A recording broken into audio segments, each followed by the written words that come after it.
This is the Vacation Rental Success Podcast, keeping you up to date with news, views, information and resources on this rapidly changing short-term rental business. I'm your host, Heather Bayer, and with 25 years of experience in this industry, I'm making sure you know what's hot, what's not, what's new, and what will help make your business a success.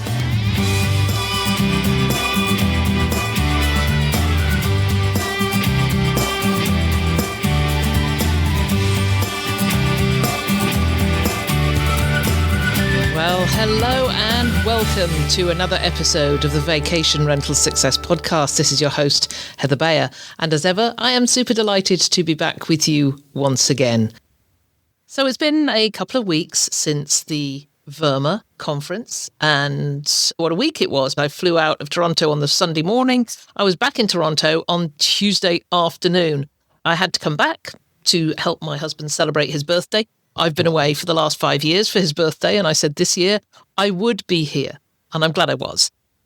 But it meant I missed the second day of VRMA, but I did stay long enough to be awarded the VRMA Award of Excellence for the Best Supplier Marketing Campaign, and I was just blown away with getting that award. And it wasn't just for me, it was for Mike and myself, and for the amount of work we put into the Stir Crazy campaign for Stir Crazy Month in February of this year. And for those of you who don't know what Stir Crazy was, it was a 5-week program of podcasts, of blog posts, of webinars and resources that covered the foundations of this industry. We were sponsored by Guesty, by ICND, by Proper Insurance, by Breezeway, and by IPRAC. And it was just awesome to do that over 5 weeks.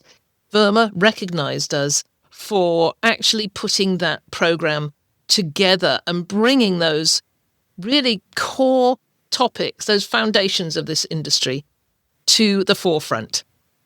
So I'm going to get Mike to package up. We haven't had the chance, it's what, November now? Haven't had the chance to package up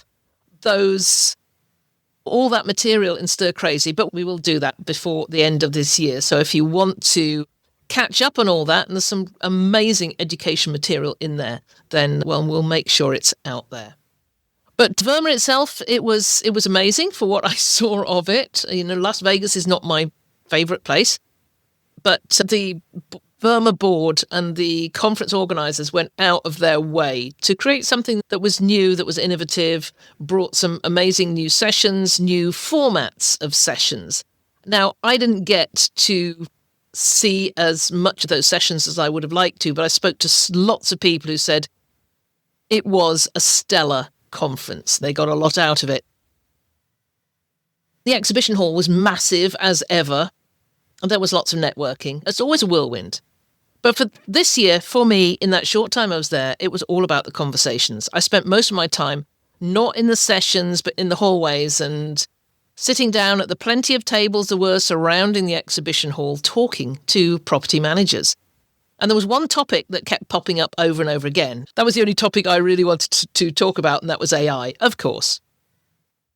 But it was interesting in those conversations that everybody tried something. But hardly anybody had a strategy. I asked them, what are you doing with AI? They would say, well, I've played with it. I've tinkered with it a little bit, but I'm having fun. But nobody was saying we're integrating AI into how we do business. So that's what today's episode is about. This is a solo episode. It's just me today talking about how you can go through a step-by-step process from I've played with ChatGPT to we're integrating AI into our business. So this is not fluff. It's the actual process I use in our AI Ambassador program. I'm going to share it with you, whether you do the program or not, because I believe everyone in this industry needs to understand how AI can support their work and not replace it.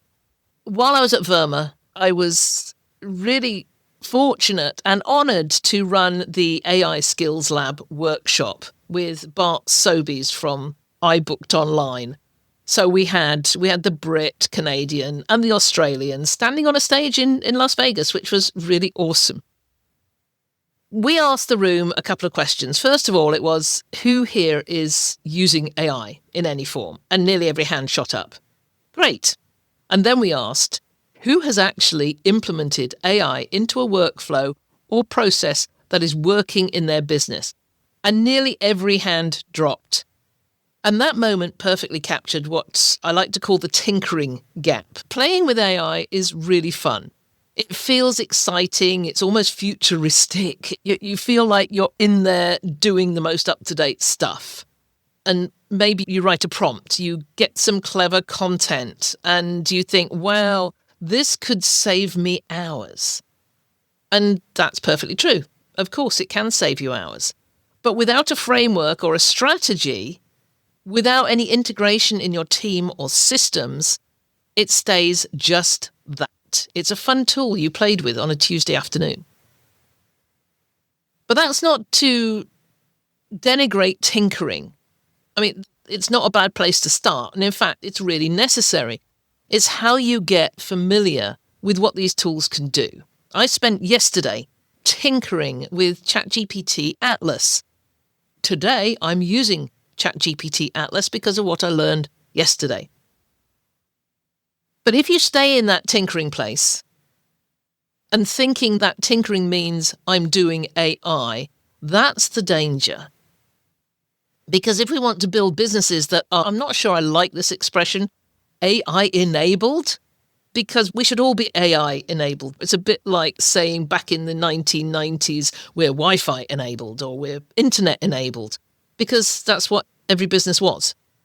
And if we want that business with AI baked into it, we have to go beyond prompts. We've got to understand how to audit, how to integrate AI, how to train our teams, and how to build ethical and practical frameworks for implementation.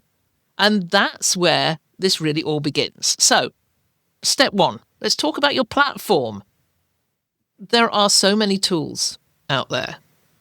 There's a website called There's an AI for that. And it has a rolling counter on it that adds all the new AI startups and platforms as they come on board. At the last check, there were over 42,000 of them. There's a dozen or more large language models that you should know about. But I've noticed that when I talk to the property managers at Verma, they're jumping between them. They're trying one here, another there. They feel overwhelmed. One day it's ChatGPT, the next it's Perplexity, and then somebody's recommended Claude or Grok. And before you know it, you've actually signed up for 5 different tools, none of which you really understand.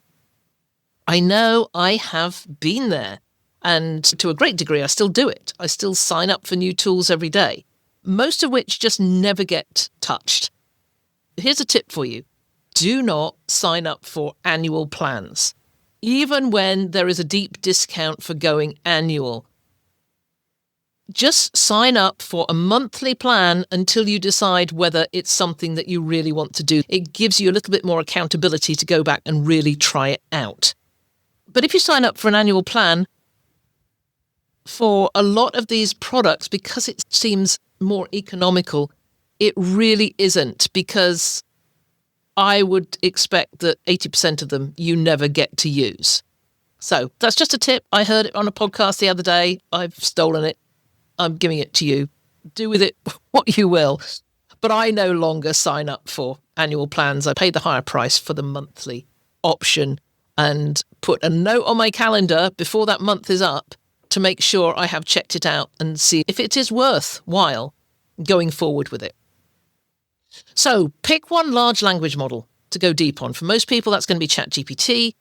It's accessible, it's powerful, incredibly flexible. We put up a graphic in our skills lab which showed that ChatGPT has a massive share of the market, over 75% share of the market. It's going down a little bit as some of the other models upgrade themselves. If you're using ChatGPT now, then maybe that's the model you should go with. It's got new features. Now we have ChatGPT agent mode. There's connectors that allows you to connect it to your G Drive. So it has the ability to access your files. It's got plugins. There's web search. it's a solid place to start. But if your business leans heavily on document-heavy work or privacy is a big concern, you might consider Claude from Anthropic. And if you're focused on quick research or summarizing information, Perplexity is excellent. And Gemini from Google is really growing their market share, and there's a lot in there as well. But the key is you can't evaluate tools unless you understand one of them deeply. Make a choice. Spend a few weeks learning how that platform works. Try different types of prompts in it. Learn how to give it structure. Learn how to iterate. You got to think about it like learning a language. A while back, I wanted to learn a language, couldn't decide if I wanted to learn Spanish or German or maybe French. French is always useful in Canada. But I didn't sign up for all of them.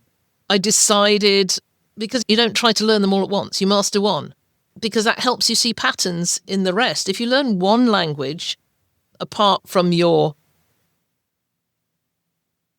born language, then it does help you if you then learn another language after that. Or so I'm told. I tried learning Spanish, didn't get very far. Thanks, Duolingo, for changing the way you gamified. You actually lost me. But yeah, just don't try learning them all at once. Just master one. It helps you see the patterns in the rest. So that's the first step. Pick your platform, commit to learning it well, and then build your confidence from there. Once you've picked the AI platform you're going to work with, whether that's ChatGPT or Gemini or Claude, you might be tempted to just jump in straight away and do some prompts and some playing. But before you get too deep, just hit pause for a moment and take a big picture look at your business, because tinkering, even when you've chosen your platform, isn't going to get you transformation. The key to unlocking the potential of your AI isn't just in the tools, it's in knowing where those tools belong in your business. And that's where an AI audit comes in. When I say audit, don't think about a tax audit, because that's usually where we think about that word audit. But this is a human-centered process. It's about taking stock of where you're at, what your team needs, and where your biggest opportunities are right now, where your risks are. So consider taking this next step and doing an audit. But how do you do that? So you start by thinking about your people. Ask yourself, do my team members actually understand what AI is? Do they trust it? Have they even used it? And you might be surprised.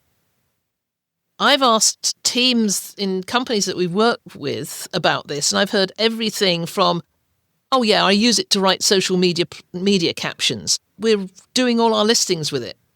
To others who say, no thanks, it really freaks me out. I'll leave that to others. So it's really important to get a feel for how your team, how your people feel for AI. If you've got folks who are scared or confused, AI adoption is going to be an uphill climb. But if you open up space for conversations, the simple ones that say, what's one task you'd love to never do again? You'll not only find opportunities, you'll start building trust. And I know this because even 3 years back, when I was 3.5 years now, when I was still operating my property management company, I did ask that of people. What's one task you'd love to never do again? And one of the things was, I hate writing the newsletter. I've always got to think about different things to write. That is perfect. And we will come back to that in a second. But once you've done that, you can now look at the processes. You can now find the bottlenecks, the things that you and your team are doing over and over again that just feel soul-destroying. And you know the ones. It's different for everybody, but maybe it's copy-pasting check-in messages or manually creating monthly reports for owners. And that's where AI can step in. And it's not to replace people, but it just removes the grind. It moves those repetitive tasks that people would just love to have off their plate. And then there's the tech, of course, because you've all got third-party tech. You've all got a tech stack. and everybody's using a PMS, channel manager maybe, messaging tools. There's probably a bunch of spreadsheets scattered across your team members' desktops and Google Drives. But the big question is, are those tools connected or are they siloed? Because AI works best if it can pull from multiple sources, if it processes information quickly and delivers something useful. But if your systems aren't talking to each other, or you're constantly jumping between platforms, it's going to struggle. Or even worse, it will create so much confusion that you just decide to drop it. So process it, people, then processes, and the next thing is to think about data, or data, apparently, as I need to say. So it can sound a bit dry, but AI feeds on data. It needs it. But you've got a big question here. Is it ready? Is it clean? Is it consistent? Can you access it easily? Or is it just scattered in notes and inboxes and Google Drives and Dropboxes and half-updated documents? If your guest notes live in one place, your reviews are in another, and you've got feedback from your team that's going nowhere, that's going to limit what AI can actually do for you. So part of the audit you're doing is getting honest about where your information lives and whether it's in good shape. And that could be time-consuming to get that together. And then finally, this is the big one. What's the culture of your company when it comes to change? Going back to your team, are they naturally curious? Are they open to testing new things? Or do they tend to say, well, we've always done it this way? I know there are companies out there that have team members that have been there for decades that tend to be a little bit stuck in old ways. And the way to do this is to begin to look at your culture, because what I've learned after years of working in my own property management company and with other property managers, that tools don't drive the change, your culture does. If your business is already leaning into innovation, then AI will slot right in. But if change feels threatening or exhausting to people, you're going to need to go slower. You've got to build more trust and really bring people into the process from the beginning. So let me just bring this together. When you do an AI audit, which is really a readiness check, it's an AI readiness check. You're looking at your people. Are they informed? Are they open to some change? Are they curious? Or are they shuttering about it? Look at your processes. What's repetitive? What's still manual and inefficient? And then you look at your technology. Are your tools working together or against each other? And then your data, is it clean? Is it accurate and accessible to absolutely everybody? And then your culture. Look at your values. Do they support innovation? Do they support change?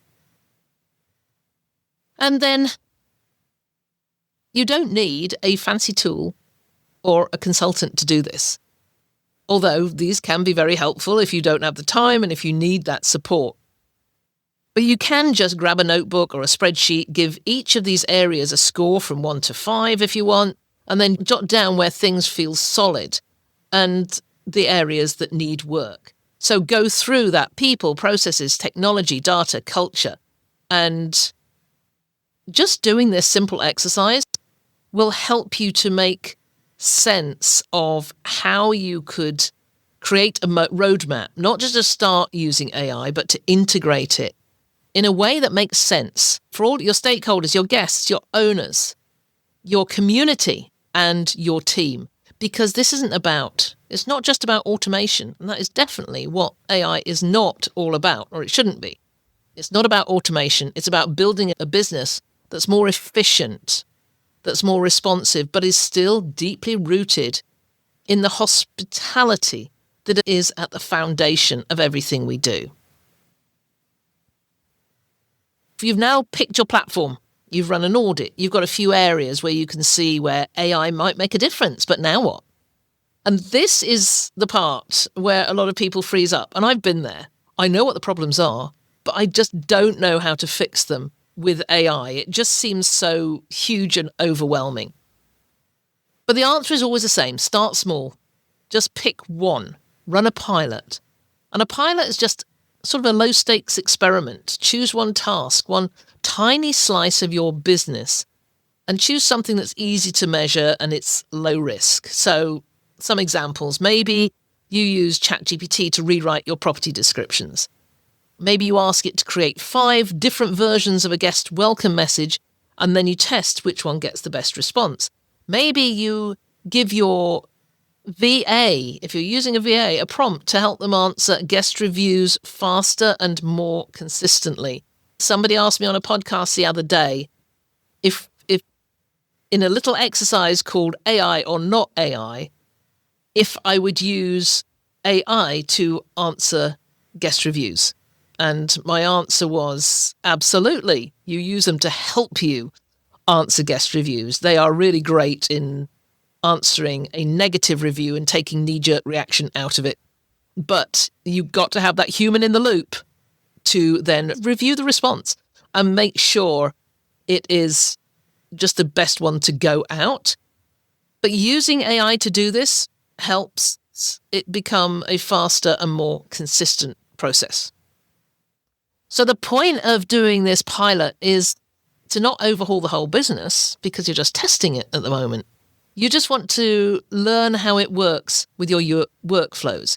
You want to see where it speeds things up, where it might need some human oversight, and sometimes where it might even surprise you because the AI can do it all.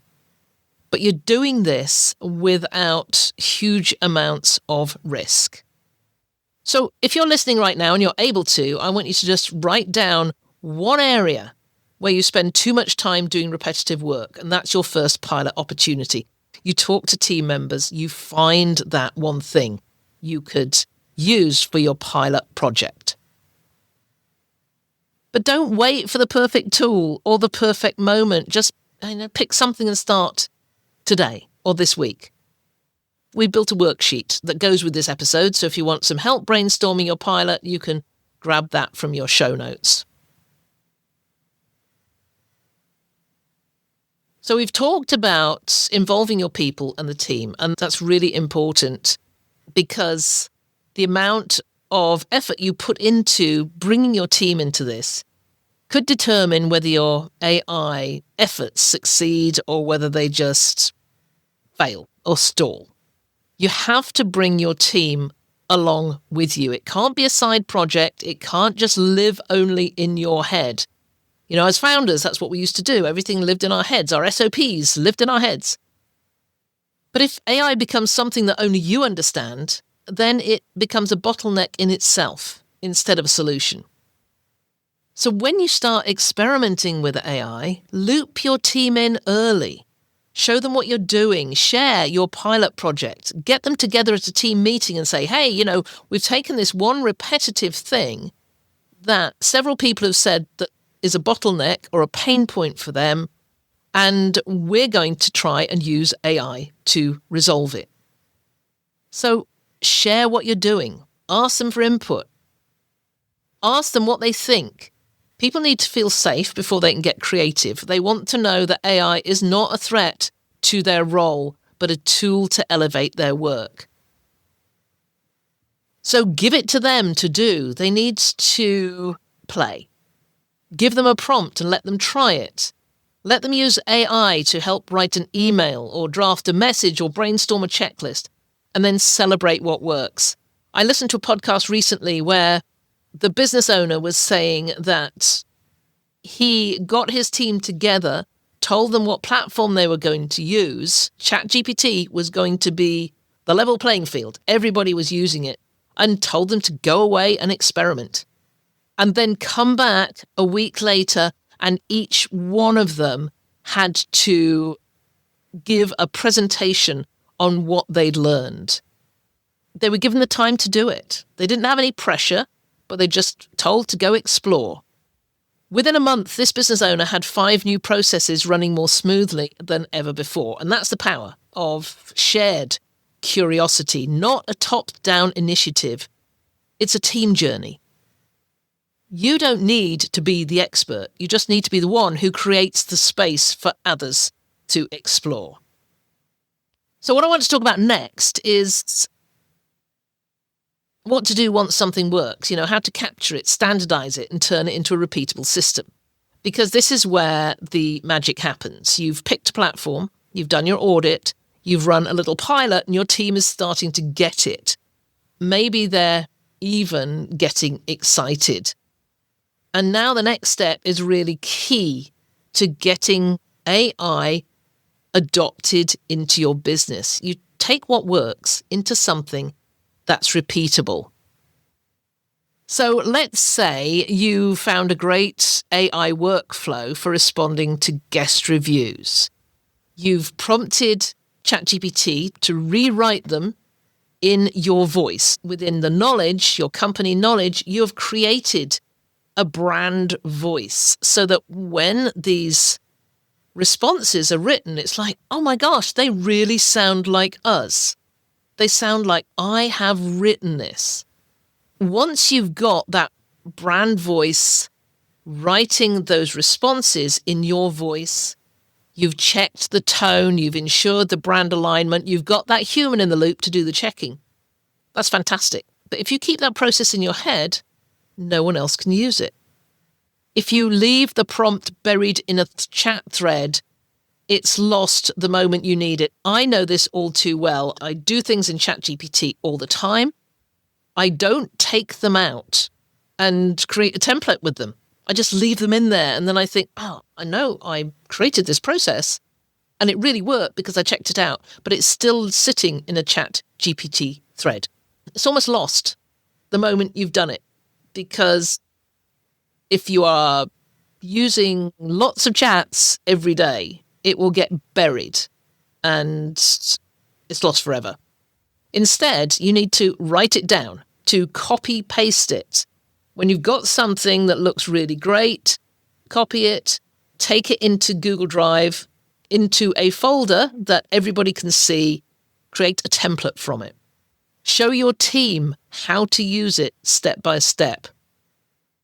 And if it involves logging into a specific tool, link to that. If there's prompt structures, include the examples. If it only works in certain situations, say for positive reviews, but not 2-star negative reviews, let's hope you don't get many of those, but you need to explain that. So it doesn't need to be fancy. It just needs to live somewhere. Your team can access it and understand it. And this is all about documenting your AI workflows, because when you do that, they become real systems.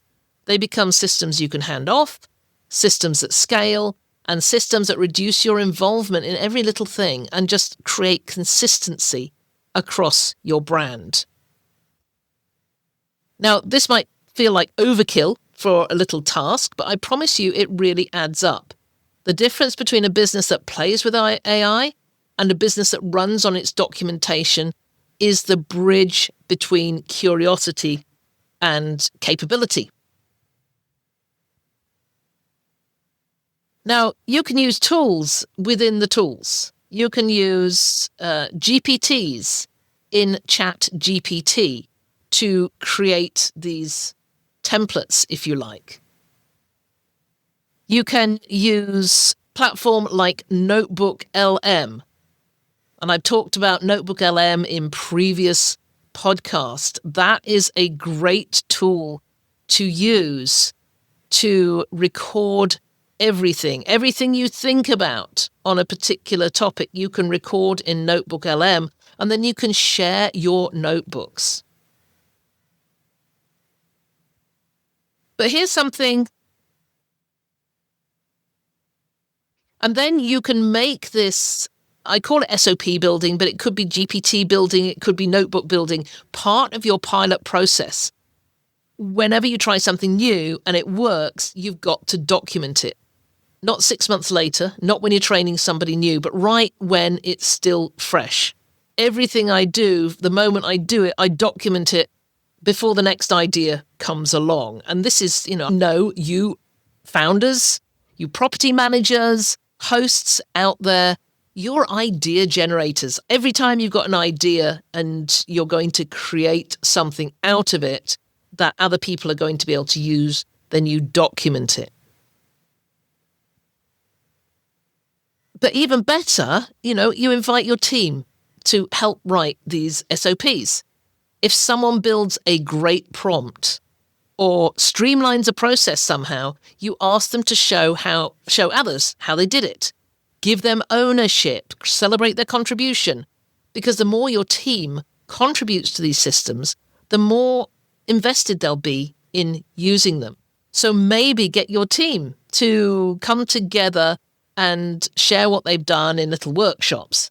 Ensure that everybody has an equal say. Ensure that you get feedback from everybody. This step takes you from experimentation to integration. From AI being a cool thing you sometimes use to a really reliable tool in your business toolkit. But before we go on with this, we've got to talk about how do we do all this responsibly. We need to talk about ethics and transparency and when not to use AI, because there are plenty of cases in our business, in our hospitality business, where we should not be using AI. So I want to shift gears a little bit.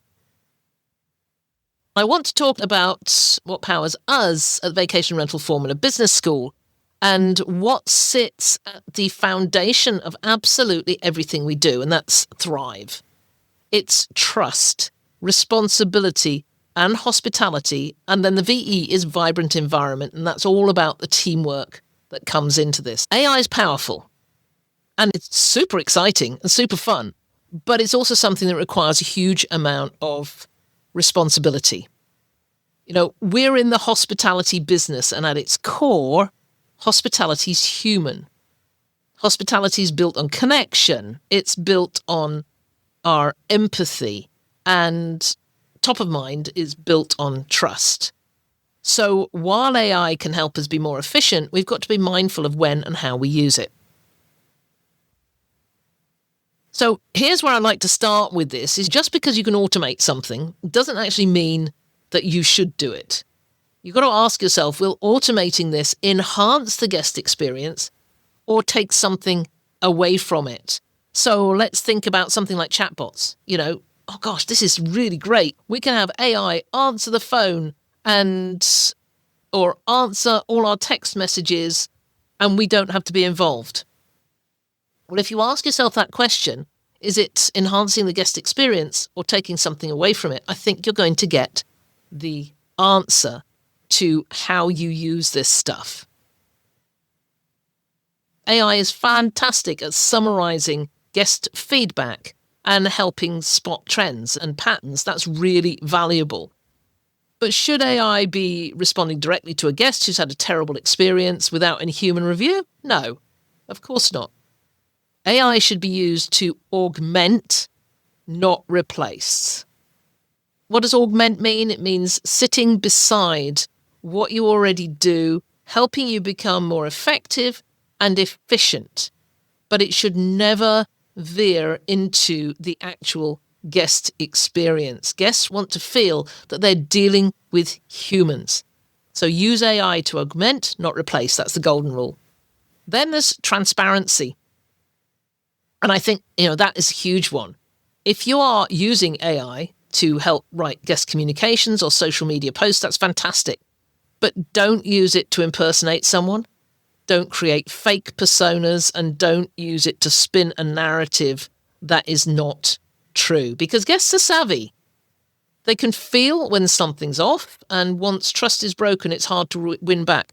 We all do it right now. We look at videos and blog posts and LinkedIn posts. We ask ourselves a question, is that AI generated or not?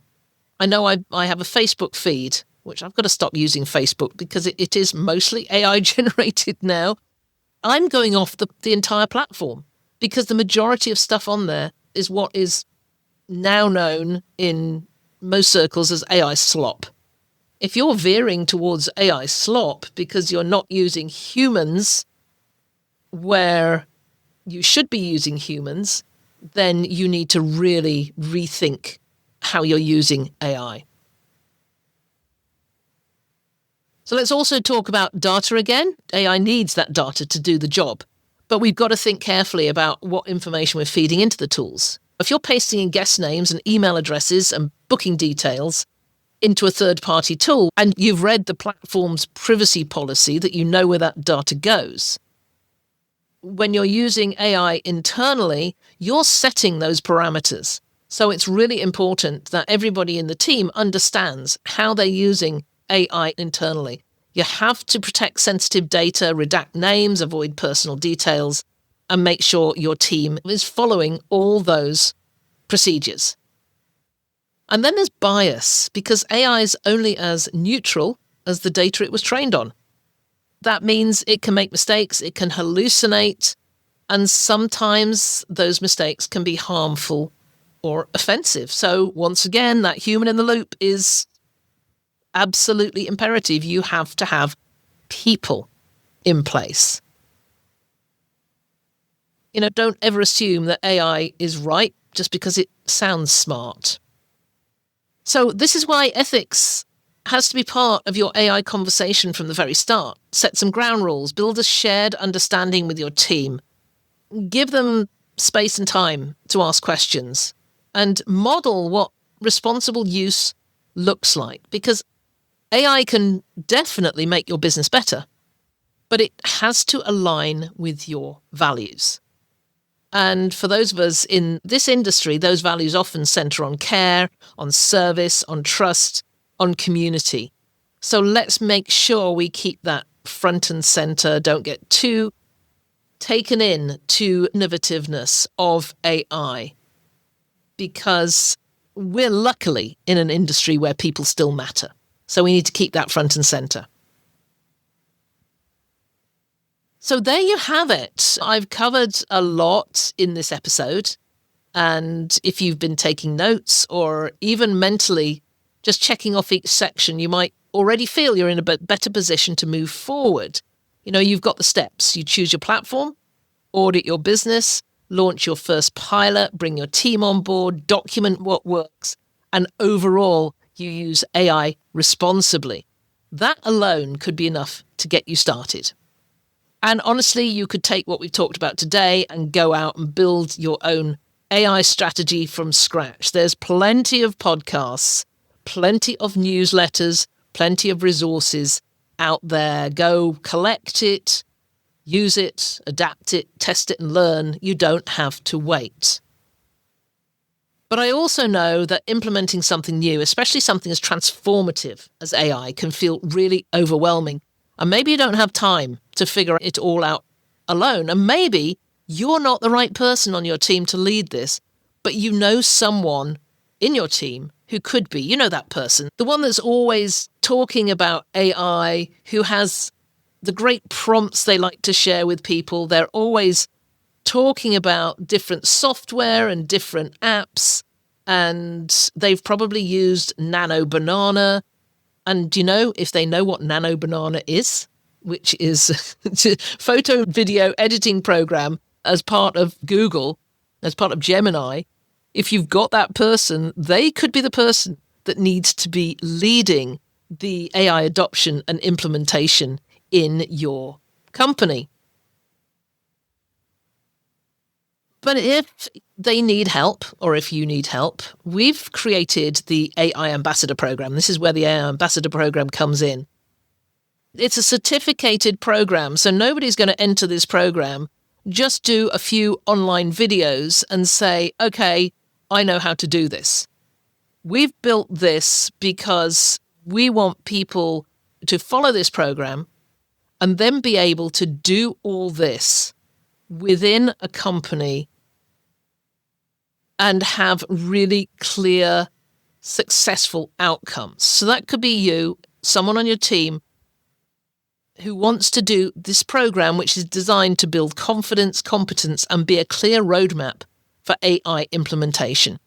So what we've got is 6 weeks of hands-on workshops where I and other AI experts get together with students on a Zoom call. Yeah, it's probably a Google Meet call because we've gone over to Gemini and Google Workspace. we will sit through these workshops, talk through strategies and techniques and tools and ways of bringing the team on board. And we do that over 6 90-minute workshops. And following that, there's 9 months of group coaching and accountability where we stay together over a period of time after those workshops are done.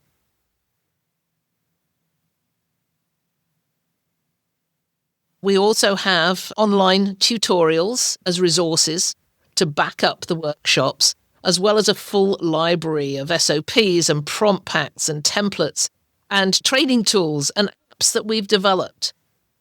And then you get that support network of others in this space that are all doing the same thing.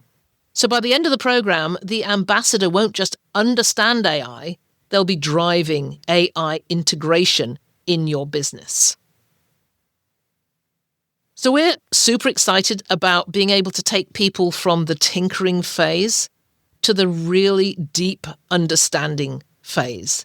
So if this sounds like what you need or what your business needs, check out the link in the show notes. You'll find all the details there, including how to apply, because this is not going to be the program for everybody. Anybody attending the course has to do assignments. They will have to do a company audit. They will have to do a tool evaluation, a full tool evaluation to show, understand how this works within our business. And they will have to do other assignments, worksheets, and quizzes to prove that they are actually doing the work. It's not a one-off. Let's get this done and dusted over 6 weeks, and then we'll move on to something else, because we're trying to create people who will take a business forward over time, not just in the short term. So whether you join us in the program or go it alone, my hope is that you don't wait, because AI is not going away. It's becoming more powerful, more accessible, more important every single day. It's one of the reasons that we have the 9 months of following group coaching and accountability, because we can keep bringing the new stuff, making sure that everybody that's on the program is always up to date, because those who start building now are going to be way ahead of the curve. So go to the show notes, check out the link to the AI Ambassador program page. Go take a look at a little bit more about what's in each of the workshops. And then connect with us. If you've got any questions, you can call and speak to me. You can speak to Mike, who is my business partner and who is fully involved in the technical side of building out this program and making sure it is very, very successful.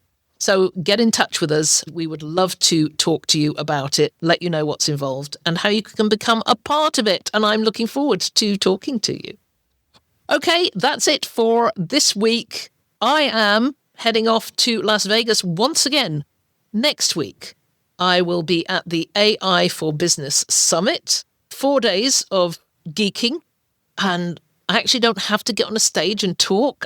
So I'm just going as a attendee. I'm going to love every single minute of it. I don't know many people there, so that's going to be interesting too. I hope to come away with a much wider network of AI geeky people. And I'm going to bring a lot of what I learn back to you. I'll be sharing it in the Straight Chat community.